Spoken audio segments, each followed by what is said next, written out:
most intimidating parts of dealing with a hearing loss is the original diagnosis. Here at Audicles, we're here to make this as easy a process as possible.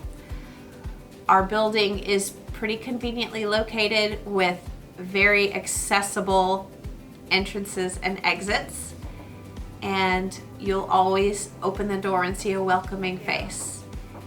Make yourself at home in our waiting room, fill out your paperwork and enjoy a cup of coffee and just relax. When one of the audiologists brings you back, all we're going to do is have a conversation to start.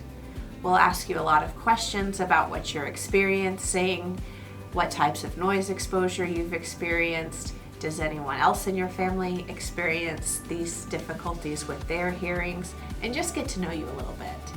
Find out what the real problem is here. Once we have figured out what it is that is really bringing you into the office, we'll start our hearing evaluation. The first thing we always do is have a look in your ear canal, of course. We want to make sure that there's no wax blocking your ear canal, that there's no foreign bodies, that there's nothing medically that we can see either in the ear canal or on the eardrum that requires medical attention. From that point, we'll probably walk you down to the sound booth, sit you in our giraffe print chair, make you really comfortable, and give you some instructions. You'll wear a set of headphones and hold a little button in your hand.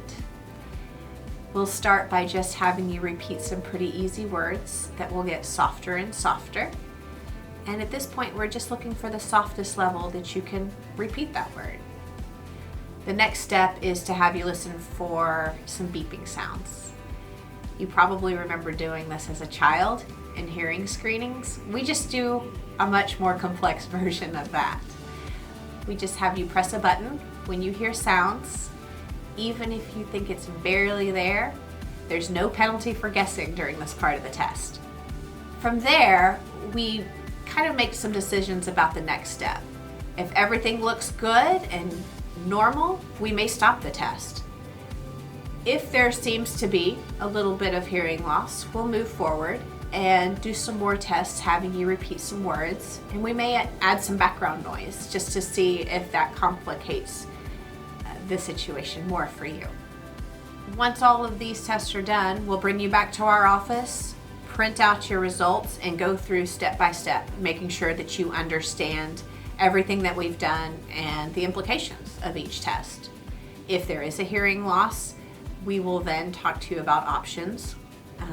We may send you to an ear, nose, and throat physician if that's warranted. If not, we can talk to you about options for hearing aids. We can even demonstrate hearing aids in the office that day. What we know is that it takes a person generally 7 years from the time they notice a hearing loss to the moment they walk in our door. From that point, we want to start helping you hear better.